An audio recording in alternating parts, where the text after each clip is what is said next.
नमस्कार, प्रणाम, जय श्री राम। मैं राम गोपाल द्विवेदी स्वागत करता हूं आपके अपने YouTube channel RGD GK classes में। जिद पे आ जाए तो रुख मोड़ दे तूफानों के, जिद पे आ जाऊं तो रुख मोड़ दूं तूफानों के, तुमने तेवर नहीं देखे अभी तिरंगे के दीवानों के। नमस्कार। हमारे गर्व शक्ति और गौरव का प्रतीक हमारा राष्ट्रीय ध्वज शांति, समृद्धि और सदैव विकास के पथ पर अग्रसर रहने की प्रेरणा देता है। राष्ट्रीय ध्वज अंगीकरण दिवस की आप सभी को ढेर सारी शुभकामनाएं। तो आज हम बात करते हैं तिरंगे के इतिहास के बारे में। तो सर्वप्रथम हम जानते हैं अपना राष्ट्रीय ध्वज तिरंगा।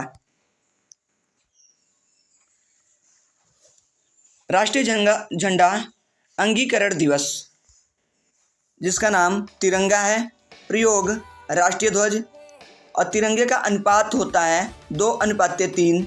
अंगीकृत 22 जुलाई 1947 ईस्वी को। रूपरेखा इसका है, तिरंगे में सबसे ऊपर गहरा केसरिया, बीच में सफ़ेद और सबसे नीचे गहरा हरा रंग बराबर अनुपात में है। सबसे पट्टी में के केंद्र में गहरा नीले रंग का चक्र है। चक्र की परिधि लगभग सफ़ेद पट्टी की चौड़ाई के बराबर है। चक्र में 24 तीलियां होती हैं और इसका अभिकल्पनाकृत किए गए थे, यानी कि इसके जो रचयिता थे वो थे फिंगली वेंकैया। अन्य जानकारी, हम स्वतंत्रता दिवस और गणतंत्र दिवस पर लाल किले की प्राचीर पर राष्ट्रीय ध्वज को बड़े ही आदर और सम्मान के साथ फहराया जाता है। यहाँ पे क्या लिखा है, बहुत ही शानदार चीज़। चलिए बात करते हैं अंगीकरण दिवस। अब अंगीकरण दिवस यानी कि तिरंगा दिवस कब मनाया जाता है? हर वर्ष 22 जुलाई को मनाया जाता है। इस दिन अर्थात 22 जुलाई 1947 को राष्ट्रीय ध्वज तिरंगे को भारत के संविधान द्वारा अपनाया गया था। तिरंगा भारत का राष्ट्रीय ध्वज है जो 3 रंगों में बना है, इसलिए हम इसे तिरंगा भी कहते हैं। तिरंगे में सबसे ऊपर गहरा केसरिया, बीच में सफ़ेद और सबसे नीचे गहरा हरा रंग बराबर अनुपात में है। ध्वज को साधारण भाषा में झंडा भी कहा जाता है। झंडे की चौड़ाई और लंबाई का अनुपात 2:3 है। सबसे पट्टी के केंद्र में गहरा नीले रंग का चक्र है, जिसका प्रारूप अशोक की राजधानी सारनाथ में स्थापित सिंह के शीर्ष फलक के चक्र में दिखने वाले चक्र की भांति। चक्र की परिधि लगभग सफ़ेद पट्टी की चौड़ाई के बराबर है। चक्र में 24 तीलियां हैं। अब बात करते हैं तिरंगे का निर्माण। तो हमारे राष्ट्रीय ध्वज का इतिहास भी बहुत रोचक है। 20वीं सदी में जब हमारा देश ब्रिटिश सरकार की गुलामी से मुक्ति पाने के लिए संघर्ष कर रहा था, तब स्वतंत्रता सेनानियों को एक ध्वज की ज़रूरत महसूस हुई, क्योंकि ध्वज स्वतंत्रता की अभिव्यक्ति का प्रतीक रहा है। सन 1904 में विवेकानंद की शिष्या सिस्टर निवेदिता ने पहली बार एक ध्वज बनाया, जिसे बाद में सिस्टर निवेदिता ध्वज के नाम से जाना गया। यह ध्वज लाल और पीले रंग से बना था। पहली बार 3 रंग वाला ध्वज सन 1906 में बंगाल के बंटवारे के विरोध में निकाले गए जुलूस में सचिंद्र कुमार बोस लाए। इस ध्वज में सबसे ऊपर केसरिया रंग, बीच में पीला और सबसे नीचे हरे रंग का उपयोग किया गया था। केसरिया रंग पर 8 अर्धखिले कमल के फूल सफ़ेद रंग में थे। नीचे हरे रंग पर एक सूर्य और चंद्रमा बना था। बीच में पीले रंग पर हिंदी में वंदे मातरम लिखा था। अब बात करते हैं झंडा वेंकैया। सन 1916 में फिंगली वेंकैया ने एक ऐसे ध्वज की कल्पना की जो सभी भारतवासियों को एक सूत्र में बांध दे। उनकी इस पहल को SB बोमान जी और उमर सोमानी जी का साथ मिला और उन तीनों ने मिलकर नेशनल फ्लैग मिशन का गठन किया। वेंकैया ने राष्ट्रीय ध्वज के लिए राष्ट्रपिता महात्मा गांधी से सलाह ली और गांधी जी ने उन्हें इस ध्वज के बीच में अशोक चक्र रखने की सलाह दी, जो संपूर्ण भारत को एक सूत्र में बांधने का संकेत बने। पिंगली वेंकैया लाल और हरे रंग के पृष्ठभूमि पर अशोक चक्र बनाकर लाए, पर गांधी जी को यह ध्वज ऐसा नहीं लगा कि जो संपूर्ण भारत का प्रतिनिधित्व कर सकता है। राष्ट्रीय ध्वज बनाने के बाद पिंगली वेंकैया का झंडा वेंकैया के नाम से लोगों के बीच में लोकप्रिय हो गया। यह अपना खूबसूरत सा तिरंगा हमारे देश की शान है। तिरंगा झंडा स्वतंत्रता संग्राम से लेकर आज तक तिरंगे की कहानी में कई रोचक मोड़ आए। पहले उसका स्वरूप कुछ और था और आज कुछ और है। आज हमारे राष्ट्रीय ध्वज तिरंगे झंडे का जन्मदिन है, लेकिन बहुत ही कम लोगों को अपने राष्ट्रीय ध्वज के बारे में पूरी जानकारी है। तो आइए जानते हैं। हमारे देश के आज़ाद होने के बाद संविधान सभा में पंडित जवाहरलाल नेहरू ने 22 जुलाई 1947 में वर्तमान तिरंगे झंडे को राष्ट्रीय ध्वज घोषित किया, जिसमें 3 रंग थे, ऊपर केसरिया, बीच में सफ़ेद और नीचे हरा रंग। सफ़ेद रंग की पट्टी में नीले रंग से बना था अशोक चक्र, जिसमें 24 तीलियां थी, जो धर्म और कानून का प्रतिनिधित्व करती थी। राष्ट्रीय ध्वज तिरंगे का वही स्वरूप आज भी मौजूद है। सबसे पहले देश के राष्ट्रीय ध्वज की पेशकश 1921 में महात्मा गांधी ने की थी, जिसमें बापू ने 2 रंग के झंडे के राष्ट्रीय ध्वज बनाने की बात कही थी। इस झंडे को मछलीपट्टनम के पिंगली वेंकैया ने बनाया था। 2 रंगों में लाल रंग हिंदू और हरा रंग मुस्लिम समुदाय का प्रतिनिधित्व करता था। बीच में गांधी जी का चरखा था, जो इस बात का प्रमाण था कि भारत का झंडा अपने देश के बने कपड़े से बना है। इसके बाद स्वतंत्रता के आंदोलन के अंतर्गत खिलाफत आंदोलन में 3 रंगों के स्वराज झंडे का प्रयोग किया गया। खिलाफत आंदोलन में मोतीलाल नेहरू ने इस झंडे को थामा और बाद में कांग्रेस ने 1931 में स्वराज झंडे को ही राष्ट्रीय ध्वज की स्वीकृति दी।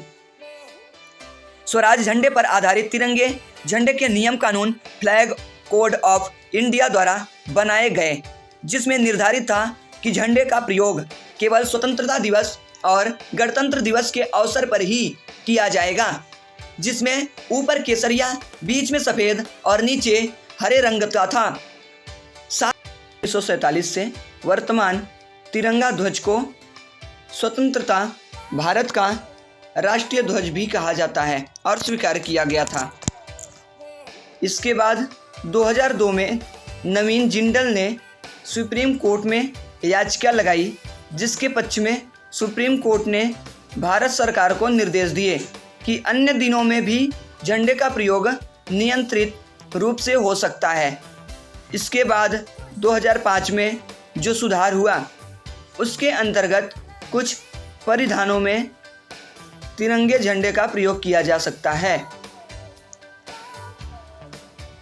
भारतीय ध्वज संहिता के प्रावधान के अनुरूप नागरिकों एवं बच्चों में शासन की अपील है कि वे केवल कागज़ के बने राष्ट्रीय ध्वज का ही उपयोग करेंगे।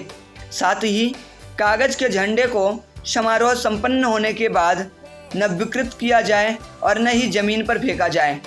ऐसे झंडों का निपटान उनकी मर्यादा के अनुरूप ही किया जाना चाहिए। भारत का राष्ट्रीय ध्वज पहली बार कब और कहां फहराया गया था?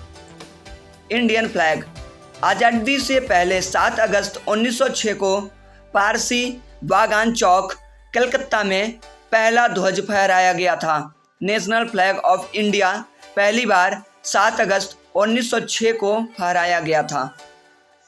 तिरंगे का जन्म कब हुआ था? भारत के राष्ट्रीय ध्वज, जिसे तिरंगा भी कहते हैं, 3 रंग की 36 पट्टियों के बीच नीले रंग के एक चक्र द्वारा सुशोभित ध्वज है। इसकी अभिकल्पना पिंगली वेंकैया ने की थी। इसे 15 अगस्त 1947 को अंग्रेजों से भारत की स्वतंत्रता के कुछ ही दिन पूर्व 22 जुलाई 1947 को आयोजित भारतीय संविधान सभा की बैठक में अपनाया गया था।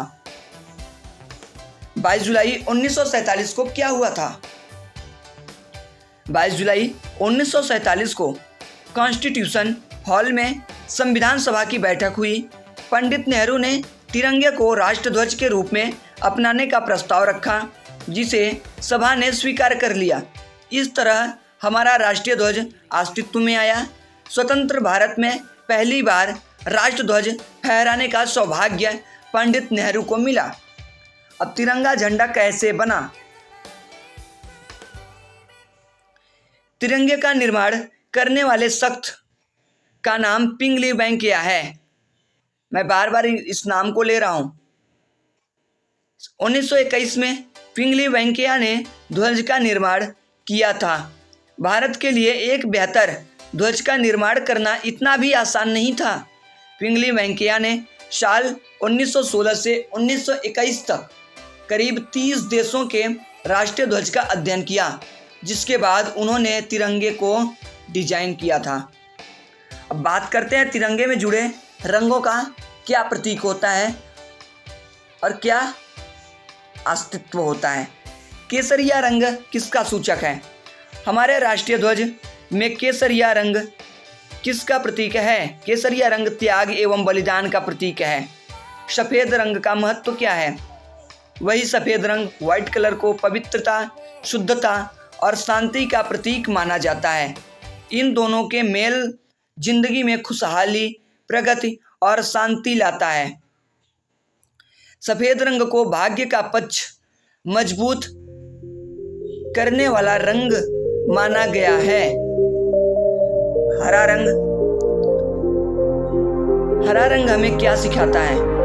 तिरंगे का सबसे नीचे का हरा रंग दर्शाता है कि विश्वास, उर्वरता, खुशहाली और समृद्धि और प्रगति का प्रतीक है। दर्शन शास्त्र के अनुसार हरा रंग उत्सव का रंग है, जो जीवन की खुशियों को दिखाता है। हरा रंग पूरे भारत में हरियाली को दर्शाता है और यह भारत के राजनीतिक नेताओं को याद दिलाता है कि उन्हें मिट्टी की बाहरी और आंतरिक से लगाव होना चाहिए। अशोक चक्र किसका सूचक है? अशोक चक्र, जिसे धर्म चक्र भी कहा जाता है, यह प्रतीक है न्याय का, समानता का, सुशासन का। सम्राट अशोक के बहुत से शिलालेखों पर प्रायः यह चक्र पहिया बना हुआ है। और इसी के साथ तिरंगे की संपूर्ण जानकारी समाप्त होती है।